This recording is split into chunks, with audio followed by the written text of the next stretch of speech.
Well, it's a nice rainy day here in Michigan, and what better way to spend it than being in the barn and not out in the rain. So we've got all of our morning chores done out in the garden with the chickens.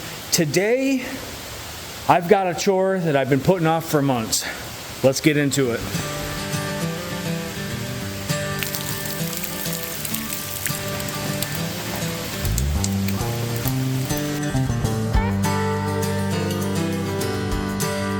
Look at that.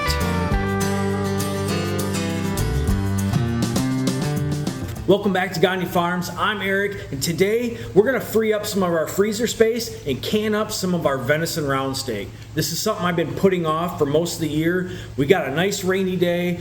There's nothing else to do. Why don't we take the time now before canning season really hits hard and get some of this taken care of and put on the shelf for shelf-stable venison round steak meals. This recipe doesn't take any time at all. Just thaw out your round steak, whatever you want to cut up. We like to use this cut of round steak in multiple meals on the homestead, and it's something super simple where we can just go grab a jar of this off the shelf and put it in a crock pot. Whatever, we can throw, you can eat it right out of the jar.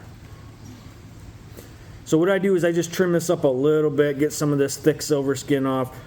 I don't really worry about a lot of it like this here, just because when you can this will all render down.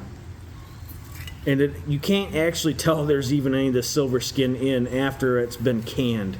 That's why we like to do it with this cut of meat especially. So basically what we like to do, cut it into smaller chunks. You don't have to be real surgical with this at all. It's pretty easy. You just take it, I try to do about 1-inch cubes, maybe a little bit bigger. But basically enough to get in the jar. And you don't have to worry about your cuts of meat looking like they come out of a grocery store or nothing. That's not what we're going for here. So something like that, I would trim up just a fuzz. There we go. All right, so like this here, we'll just cube this guy up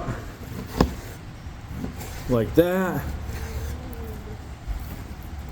And if you want, you can half it again. So you have nice cubes of round steak. Take a jar.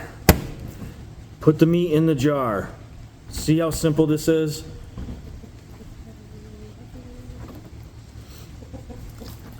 Get these jars filled.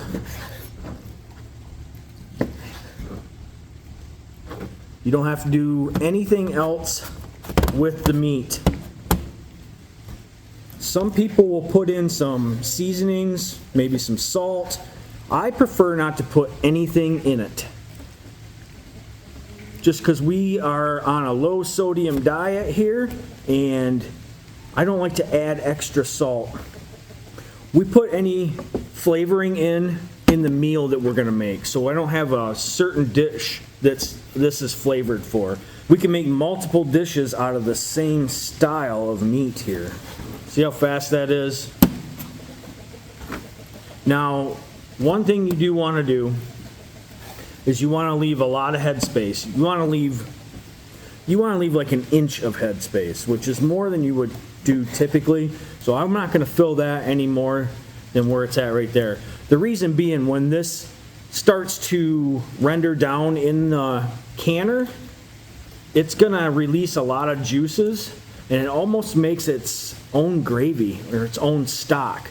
And you got to leave room in that in the jar for that. So we're going to continue filling up these jars. I've got 5 round steaks here that we're going to process today. And get these all cubed up in the jars, and I'll show you guys how to get these going in the canner. See, like that there? I'm not even going to worry about taking out that silver skin. That will render down in the canner and make its own stock. Very flavorful. All right, we got all of our jars filled up, and you just want to make sure to take a little bit of vinegar, wipe those rims real nice. You want to have a good seal on these guys. The last jar, they were a little bit shy on them, so I kind of just equaled them out, so they would hopefully be about the same here. They're a little shy, they're a little bit more headspace. That's okay. All right, so we got our lids, rings, finger tight, just like that. Lid, ring, finger tight, just like that. Okay, you get your canner going here, 3 quarts of water into the canner, and then I like to put a little shot of lemon juice in here, and that, if you have rusty water, it'll start getting black on the edges, but if you put a little bit of that lemon juice in there, it won't blacken up your inside of your canner. All right, we're gonna put our jars in.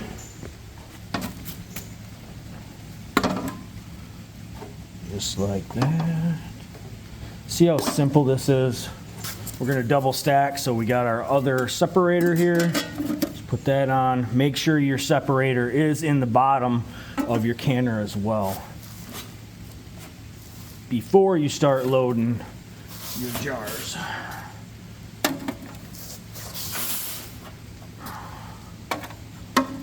There we go. Okay. Lid.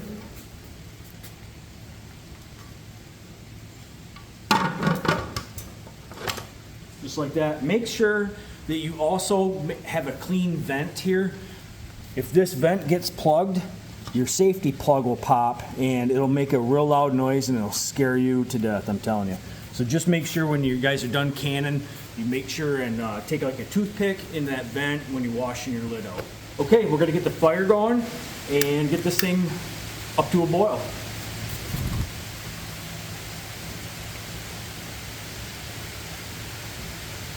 So also guys, with a big burner like this and you're canning on a canner outside, make sure to have a real low flame.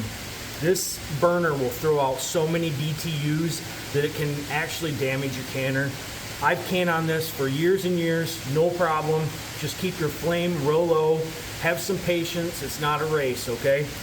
We're gonna let this guy heat up and hopefully get some nice canned venison here real shortly. We're gonna let this canner heat up until the steam starts coming out of the vent, and then we're gonna let it go for 10 minutes. You also wanna make sure if you have a button like this, a safety, that button is up before you go to put any weights on. All right, we've been venting for 10 minutes. Our button is up on our handle, and we're gonna put our 10-pound weight on. Just like that. So now we're gonna wait till our weight starts jiggling. Once it starts jiggling, we're gonna process for 75 minutes. If you're using quart jars, process them for 90 minutes. All right, we are now at our 75-minute time limit. We're just gonna turn this off. So turn your gas off. And then we're just gonna let this decompress naturally it's gonna take about 20 to 30 minutes. Once it's decompressed, the button on the handle will go down. And that means there's no more pressure in the pressure canner itself, and we can take the top off and unload these jars.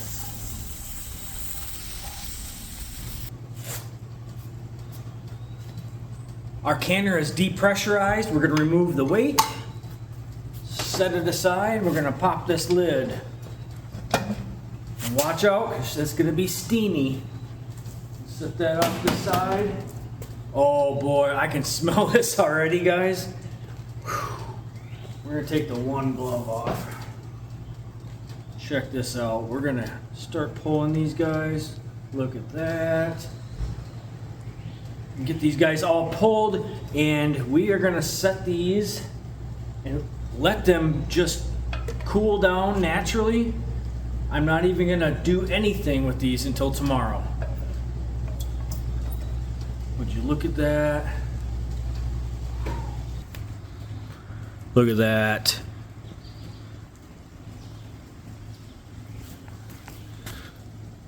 Beautiful. Oh, there was a seal. So that right there is why we're not going to touch anything. We want these lids to seal. We're going to let them cool down. We're not going to touch them. We're not going to look at them. We're not going to sneeze on them. We're not going to shake them around. We're not going to put them in a box. We're not going to throw them on a shelf. Not going to do anything with these jars right here for 24 hours. These are wonderful, wonderful additions to our pantry. You guys can use this on noodles. You could throw it over rice with broccoli. You can eat it right out of the jar, right off of the shelf with a fork. You don't even have to do anything with it. And you can even take these out to your hunting blind and eat them while you're hunting for next year's deer. We do this all the time, and these guys are popping like constantly here. This is awesome. So many different recipes you guys can use this for. It's super convenient. It's an already cooked meal. It's on the shelf, shelf stable.